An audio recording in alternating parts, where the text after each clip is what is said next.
Hello world, Stephen Michael Zach here, and today we're taking a look at the Ifootage Anglerfish. This is one of their new lights. This is their Anglerfish. This is their SL160DN. So this will cost you $230 at the time of the recording of this video. And I bought this with my own money, so these are going to be my own brutal and honest opinions as always. So let's take a look at what comes inside the box. But first, let's roll that new intro.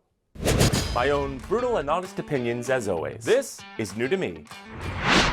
Okay, so first off we have the case, and as you can see there are no shoulder straps, so this is going to fit nicely on a cart or a shelf. Now flipping this thing over, you do get feet here. Now the fabric's a little loose on the bottom. It's not a bad thing, it's just something that I notice. It's not as tight as it is on other products. Moving to the top, you get a very, very, very nice carrying handle that is rock solid. And you do get some of these loops for carrying your accessories, and they are elastic, which I really, really like. And you do get these bungee cord type zippers, which is very nice as well. Now flipping this open, you are going to get a pouch up here. This zipper is, don't pull this too hard because this will break right off. I really wish it were the same bungee kind of zipper, but there you go, there you have it. You're going to get a extra twisty tie. You're going to get this weird spigot thing. Now, I have no idea why they included this. It's nowhere in the instructions. It's just a 3/8 and a 1/4 20 female. So there you go.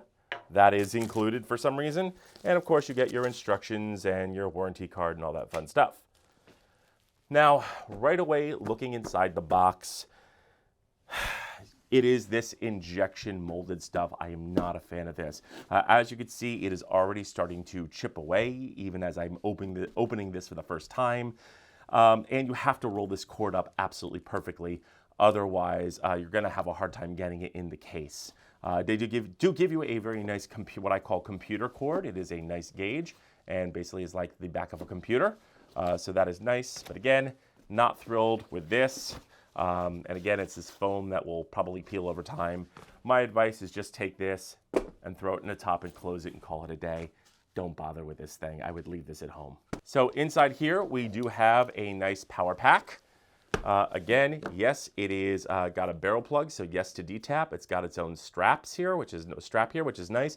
And it does have this really nice safety cable. The Amarans came with these, the 100X and 200X. And this, you can unscrew this and take this off, but it's nice. You can hang this. Again, I wish there were a V-mount cradle for this, but you can get like a furniture pad and put it on here and then use this extra tie here to tie it against the light stand. And they do give you ample cord, which is nice. And again, this is ample cord as well. So very, very, very cool. Moving on, you do get a dish here. And this is another gripe I have, and I'm going to talk about this for a moment. I'm going to say this to every distributor. Please stop with the mini stuff not being universal. This is proprietary. This will not fit my Godox stuff. It will not fit my Nanlite stuff. I cannot stand the fact that every single one of these is different. And if it gets damaged or lost, if they sell a replacement, please make these universal. All my Bowens mount stuff, 95% of it is universal, 95 to 100%. With these, none of them are universal. It just drives me crazy that this is the new thing. This is here to stay, unfortunately. Not my favorite thing. I understand why they're doing it, but I wish all these manufacturers would just get together and make a decision as to what size this needs to be. That's it. That's my soapbox moment. Back to the review.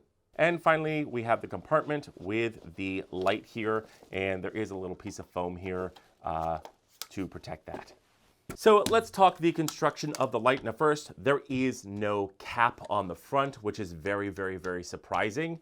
Again, the glass here, yes, there is a piece of plastic here to protect the LEDs, and it is inset. And you do have that kind of very injection molded casing, but over time, I'm wondering if this is going to scratch. Again, odd that there's no cap. But there is a protective plastic. You do get a very, very nice release, and I love where it is on the bottom. And let's go ahead and slap the dish on so I can show you this. Absolutely no play whatsoever, so fantastic. You can put this on a on a handle, and you attach this to a V-mount. Use the new Amaran V-mount handle. Put this on it and just walk around for days. Not bad, and it releases very nicely as well. You get, this definitely does look like the Nanlite, and that's the market they're going after. It is all metal for the most part. It is rock solid. Now, you do get, yes, you do get a disc system. Thank you so much, Ifootage, for not putting in a Rosetta system. That's the one with the little teeth where you can't quite position the light where you need to. This is a disc system, and yes, you can position this anywhere you want. And you do get a locking knob here, and for some reason you get a 1/4-20 in the back. Maybe it's for mounting this, I don't know. Not really sure why that's there either. Now let's talk about the back here. You get a beautiful screen, which you'll see in a moment. You get these very nice clicky buttons, which work very well. The off button is just okay, feels a little cheap. But it works fairly well. The last unit I tested had some problems, and actually the on-off button was actually on a little crooked, so it was not working 100%. Now you can run this off a 100-watt power bank. That's going to cost you anywhere from $70+, a little cheaper than a V-mount. Then again, you can probably find a cheap V-mount on Amazon for roughly around the same price. But you can, last week I did try to test the last unit with my 100-watt bank, and a 100-watt bank went. It's dead. That's why it wasn't working. So you can run it off a 100-watt bank, but it will need to output 100 watts. And yes, you do get a barrel plug. So again, you could just run it into D-tap from the numerous batteries that I have. So turning this on is very easy. You just hold it, and it turns on. You're going to get your Bluetooth. You're going to get your curve. You'll get your ID, and this will go between ID and fan. 5600 Kelvin is all that it does, 2.8, and you get your integer, your FX mode, and your menu. Now, quickly to note that this dial moves up and down the menu, and this goes from 0 to 100, and this goes in 0.1 integers, which is fantastic. Now, going to the menu mode, you go into your special effects here, and you get fireworks, lightning, paparazzi, welding, strobe, explosion, pulsing, and faulty bulb. So very good. Pressing this in again, you can control the speed as well. So very cool. Pressing this again. And let's go ahead and press that one. Now let's go into the menu system here and press menu. Now you do get fan, you get auto, UQD, and you get quiet. I would just leave this in auto. The fan is very quiet. You can change the curve, which is very nice to match your other lights. You get your Bluetooth reset. You have studio on off. Now, what studio means is that I could put this up on my my little wall spreader here, and I could plug this into the wall. And the minute I flip on the light switch or use the Amazon plug, this is going to turn on automatically. So very cool that it does have a studio mode. Now you will need to upgrade to 1.2.6 or 1.26, whatever it is, to make sure that you have studio mode. Out of the box, this had 1.25, and it did not have studio mode. So you will need to update it, and you update that through the app. Moving down, you have language, and you have restore. Okay, so here we are about 1 meter away, and as you can see, this is not only super bright, the multiple shadowing is pretty good without the dish on. Now let's go ahead and let's just take a look at the fall off here. As you can see, really beautiful, beautiful fall off. There's not a lot of discolorization or banding or anything like that. So it is very, very nice, and it is a very wide beam. Now placing the dish on here, slapping the dish on, you do get a hot spot. There is quite a bit of double multiple shadowing here. Not bad, it's double shadowing. And again, look at how well this spots and cuts off. It's very, very nice. There's not a lot, there's actually no fall off or banding or weird colorization on the side. So very nice. It does go into a very nice spot. I'm gonna guess that this is maybe 45 degrees. That is a guess, but very, very nice, very powerful. Okay, so here we are at 1% on the light. It is about 6 feet away. And let's take a look at the app here now. Let's go ahead and create a new a new app here and go into the project. We hit add, and right away it finds it immediately. Tap it, and then tap add again.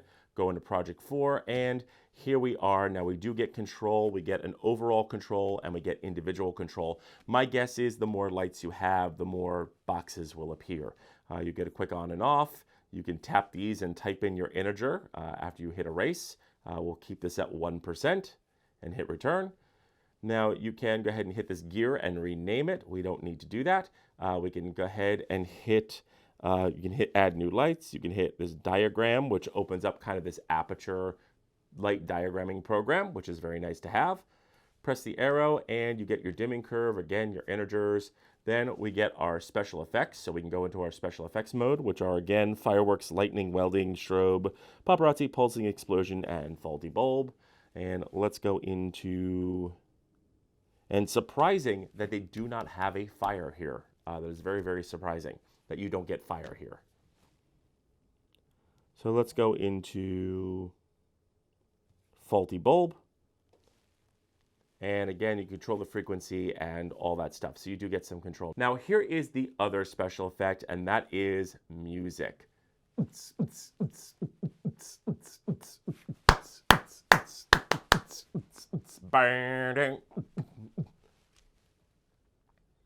So there you go. Going back into there, that is very cool if you are doing a music video. Again, this isn't RGB or bicolor, so I would probably throw a gel on there. That is a feature that this has, so there you go, there you have it. And that's pretty much it. That is the app itself. Okay, so let's talk about the pros and cons, starting with the back here. The controls are not very intuitive. I never know which one of these to press, especially in the dark. It is very confusing to have to like press this one, then go to this one, adjust here, then try to go back here. It's just not very intuitive at all, and I get confused every time I use this thing. And the on-off button is kind of cheap. It's meh, it works, it's fine. Just not my favorite. I prefer hard switches. That's just a personal preference. And again, it is, by the time you buy a 100 watt power supply, you could have just bought a cheap V-mount battery for the same price. So yes, you can power it off a 100 watt power bank, but you could also just get a V-mount. So there you go. And the V-mounts are getting smaller and smaller and smaller. Now moving around to the front here, there is no protection cap. Again, I get it. This is inset. It should be fine. I'm just rather surprised that there is no protection cap. And again, I've already got on my soapbox about microsystems. I'm not a fan. But there you go. There you have it.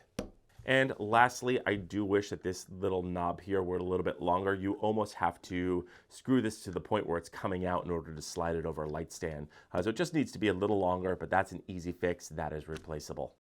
Let's talk about the case and what I don't like. I do not like this injection molding. As you can see, it's already chipping, and I just opened it, and this will probably most likely separate away. So what I would probably do is put everything away here, and then I would leave that part at home, throw the cord in there, pack it up, and go.